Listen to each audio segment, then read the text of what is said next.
మనకేమి జగనన్నతో ద్వేషం లేదు. చెప్తున్నా, ఇక్కడ కడప జిల్లాలో నిలబడి చెప్తున్నా, ఇది నా పుట్టినిల్లు. పక్కన జమ్మలమడుగులో ఏ హాస్పిటల్లో అయితే రాజశేఖర రెడ్డి గారు పుట్టారో, ఏ హాస్పిటల్లో అయితే జగనన్న పుట్టాడో, అదే హాస్పిటల్లో నేను కూడా పుట్టా. ఇది నా పుట్టినిల్లు, ఇది నా పుట్టినిల్లు. జగనన్నతో నాకేమీ ద్వేషం లేదు. ఆయనది కూడా నా రక్తమే. కానీ జగనన్న ముఖ్యమంత్రి అయిన తర్వాత మనిషి మారిపోయాడు. జగనన్న ముఖ్యమంత్రి అయినాక పాత జగనన్న కాదు, ఈ జగనన్న నాకు తెలియదు. నేను వైసీపీ కోసం, జగనన్న కోసం నిస్వార్థంగా 3200 కిలోమీటర్లు పాదయాత్ర చేశాను. నా ఇంటిని పక్కన పెట్టి, నా బిడ్డలను పక్కన పెట్టి, నా సర్వస్వాన్ని వదులుకొని ఎండనక వాననక రోడ్ల మీదనే బతుకుతూ నెలల తరబడి 3200 కిలోమీటర్లు నిస్వార్థంగా, ఏ పదవి కాంక్ష లేకుండా నిస్వార్థంగా వైసీపీ నిలబడాలి అని, ఆ రోజు ఆ పార్టీకి ఇంకా ఉనికే లేకుండా పోతుందేమో అని భయపడుతుంటే, ఆ పార్టీ ఆ భారాన్నంతా నా భుజాన వేసుకొని ఒక్కదాన్ని, ఒక్క మహిళ 3200 కిలోమీటర్లు పాదయాత్ర చేశారు.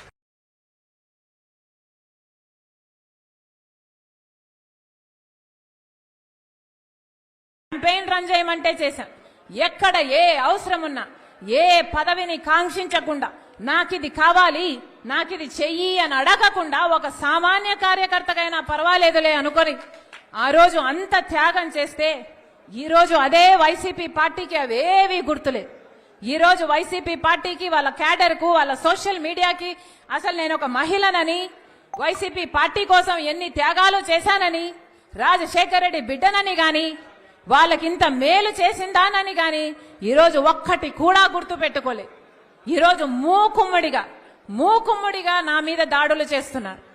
సిగ్గు ఎగ్గు లేకుండా, ఉచ్చం నీచం లేకుండా వ్యక్తిగతంగా నన్ను టార్గెట్ చేస్తున్నారు. ఎన్ని రకాలుగా రోజుకొక స్టోరీ చెప్తారు, రోజుకొకరిని ముందుకు తీసుకొస్తాడు, రోజుకొక జోకర్ ముందుకు వస్తాడు, ఒక కొత్త మాట చెప్తాడు. నిన్నైతే ఒకడు ఏకంగా ప్రణబ్ ముఖర్జీ పేరునే తీసుకున్నాడు. ప్రణబ్ ముఖర్జీ ఆయనకు చెప్పాడట, నా భర్త అనిలు సోనియా గాంధీ దగ్గరికి వెళ్ళాడట, ఆయనకు పదవీకాంక్ష అప్పటి నుంచే ఉందట, పదవీకాంక్ష ఉంది కాబట్టి అక్కడ సోనియా గాంధీతో నా భర్త చెప్పాడట, షర్మిలమ్మను ముఖ్యమంత్రిని చేయండి, మేము కాంగ్రెస్ పార్టీని బలోపేతం చేస్తాము, జగన్ జైల్లో పెట్టండి అని నా భర్త ఆయనకు చెప్పాడట. ఏమైనా అర్థం ఉందా అని అడుగుతున్నాం. ఇప్పుడు ప్రణబ్ ముఖర్జీ గారు లేరు చెప్పటానికి. అలాంటి పెద్ద మనిషి పేరును కూడా మీరు వదిలిపెట్టడం లేదు అంటే అసలు మీ కుట్రలకు, మీ కుతంత్రాలకు ఏదైనా హదుపు ఏదైనా ఉందా? నా భర్తకు పదవీకాంక్ష ఉందా? మాకు పదవీకాంక్ష ఉంటే మా నాన్న అప్పుడు 5 సంవత్సరాలు ముఖ్యమంత్రి, మేము ఒక్క పదవైనా తీసుకోకపోయే వాళ్ళమా? మాకు పదవీకాంక్ష ఉంటే ఒక్క పదవైనా తీసుకున్నామా మేము? మా నాన్న ముఖ్యమంత్రిగా ఉన్నప్పుడు ఒక్క పదవి తీసుకోలేదు కదా. మరి మాకు పదవీకాంక్ష ఉంది అని నేను వైసీపీ కోసం అంత త్యాగాలు చేసి అంత నడుస్తే, పోనీ అప్పుడైనా నేను ఏదైనా పదవి అడిగానా? పోనీ అప్పుడైనా నేను పదవులు అడుగుంటే నాకు పదవీకాంక్ష ఉంది అని మీరు అనొచ్చు. మేము పదవీకాంక్షలు ఉన్నోళ్ళమే అయితే అసలు మీకోసం మేము పాదయాత్ర చేయడం ఏంటి? నా కోసం నేను పాదయాత్ర చేసుకుంటే అర్థం ఉంది, కానీ మీకోసం నేను పాదయాత్ర చేసుకుంటే నాకెలా పదవులు వస్తాయి? అసలు ఇంగితం ఉండే మాట్లాడుతున్నారా? నా భర్త అంట సోనియా గాంధీ దగ్గరికి వెళ్ళాడట. నా భర్త వెళ్ళింది సోనియా గాంధీ గారి దగ్గరికి భారతిరెడ్డి గారితో పార్టీ, మా వదినమ్మతో కలిసిపోయాడు. పోని నా భర్త షర్మిలమ్మను ముఖ్యమంత్రి చేయండి అని అడిగాడు అని అంటున్నారే, అది భారతిరెడ్డి గారి ముందు అడిగాడా, వెనకాల అడిగాడా? పోనీ దీనికి భారతిరెడ్డి గారు ఏమైనా సాక్ష్యం చెప్తారా? ఏమైనా అర్థం ఉండి మాట్లాడుతున్నారా? పోనీ ప్రణబ్ ముఖర్జీ గారు చెప్పారంటున్నారే, ఆయన ఆన్ రికార్డుగా ఎక్కడైనా ఈ మాట మాట్లాడా? ఎక్కడా మాట్లాడలేదు.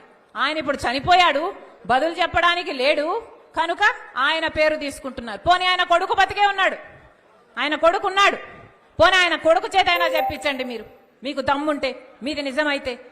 చెప్తున్న ఒక్క మాట మీరు రుజువు చేసుకోలేరు. ఇష్టం వచ్చినట్లు జోకర్ల చేత, ఎవడి చేత వీలైతే వాడి చేత ఏది కావాలంటే అది మాట్లాడిస్తున్నారే. ఉచ్చం నీచం అవసరం లేదా? ఆడపిల్ల అన్న ఇంగితం కూడా లేదా? వ్యక్తిగతంగా టార్గెట్ చేస్తారా? ఇంకా సాక్షి అట ఇప్పుడు తెలంగాణలో నాతో కలిసి పనిచేసిన వాళ్లకు ఫోన్లు చేసి షర్మిలమ్మకు వ్యతిరేకంగా మీరు మాట్లాడితే మేము మీకు కవరేజ్ ఇస్తామని ఫోన్లు చేస్తున్నారు, వాళ్ళకు కవరేజ్ ఇస్తున్నారు.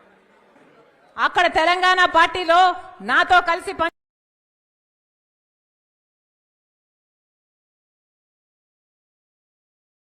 చేసిన వాళ్ళు మాకు ఫోన్ చేసి అమ్మా మాకు ఇలా ఫోన్లు వస్తున్నాయి, మీరు మాకు చెప్తున్నారు.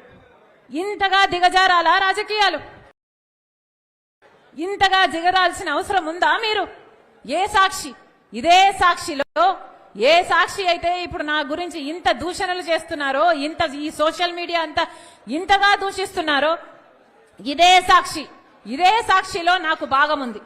ఇదే సాక్షిలో జగన్మోహన్ రెడ్డి గారికి ఎంత భాగముందో ఆయన బిడ్డ రాజశేఖర రెడ్డి బిడ్డకు కూడా అంతే భాగం ఉండాలని రాజశేఖర రెడ్డి గారు నిర్ణయించారు. ఇది రాజశేఖర రెడ్డి గారి నిర్ణయం. ఏ సాక్షిలో అయితే నాకు సమాన భాగం ఉందో అదే సాక్షిని వాడుకొని ఈ రోజు నా మీద వ్యతిరేకంగా మీరు ఇంత దూషిస్తారా? ఇంత ఘోరంగా వ్యవహరిస్తారా? ఇంత నీచంగా ప్రవర్తిస్తారా? ఇంత అవసరం ఉందా? ఇంత నీచానికి దిగజాల్చాల్సిన అవసరం ఉందా? ఈరోజు వ్యక్తిగతంగా మాట్లాడాల్సిన అవసరం ఏముంది అని అడుగుతున్నా. నేను ఇష్యూల మీద మాట్లాడుతున్నా. మీరు స్పెషల్ స్టేటస్ కోసం ఎందుకు కొట్లాడలేదు అని నేను నిలదీస్తున్నా. మీరు పోలవరం కోసం ఎందుకు కొట్లాడలేదు, ఎందుకు తేలేదు అని నేను అడుగుతున్నా. బీజేపీతో మీకు దోస్తీ ఉంది, మీరు బానిసలుగా ఉన్నారు. మనకు రాజధాని ఏమైంది, మన బిడ్డలకు ఉద్యోగాలు ఏమైనాయి, కనీసం క్రాప్ ఇన్సూరెన్స్ కూడా ఎందుకు లేదు అని నేను ప్రశ్నిస్తుంటే ఒక్కసారైనా ఒక ఇష్యూ మీద మీరు సమాధానం చెప్పకుండా రోజుకొక జోకర్ చెప్పిస్తారు. అది మళ్ళీ సోషల్ మీడియాలో మొత్తం పబ్లిసిటీ ఇచ్చుకుంటారు. బుద్ధి, ఇంగితం, జ్ఞానం ఏదైనా ఉందా?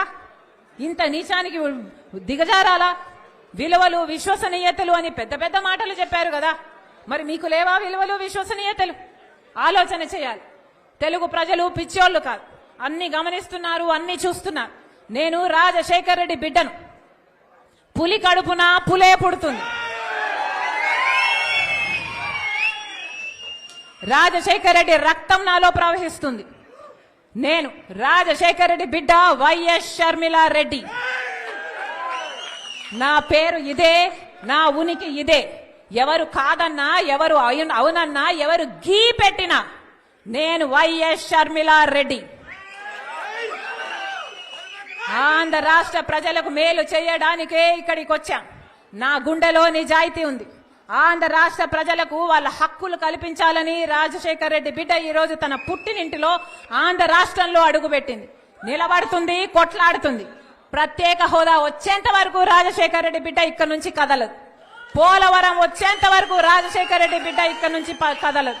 మన రాష్ట్రానికి, మన బిడ్డలకు ఉద్యోగాలు రావాలి, మన రాష్ట్రం అభివృద్ధి చెందాలి. అంతవరకు రాజశేఖర రెడ్డి బిడ్డ తన పుట్టింటి నుంచి కదలదు.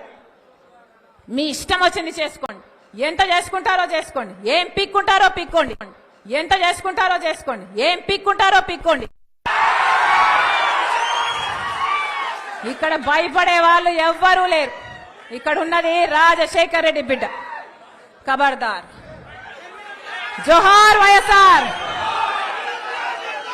రాహుల్ గాంధీ గారి నాయకత్వం వర్ధిల్లాలి, వర్ధిల్లాలి.